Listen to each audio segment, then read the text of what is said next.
আল্লাহর রাসূল সাল্লাল্লাহু আলাইহি ওয়াসাল্লামের প্রতি কিভাবে ওহী শুরু হয়েছিল।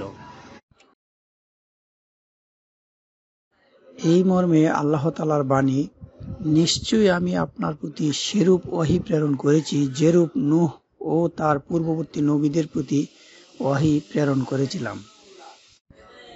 আলকামাহ ইবনু ওয়াক্কাস আল-লাইসি রাহমাতুল্লাহ আলাইহি হতে বর্ণিত, আমি উমর ইবনুল খাত্তাব রাদিয়াল্লাহু আনহুকে মিম্বরের উপর দাঁড়িয়ে বলতে শুনেছি, আমি রাসূল সাল্লাল্লাহু আলাইহি ওয়াসাল্লামকে বলতে শুনেছি, কাজ নিয়ত অনুযায়ী, আর মানুষ তার নিয়ত অনুযায়ী প্রতিফল পাবে।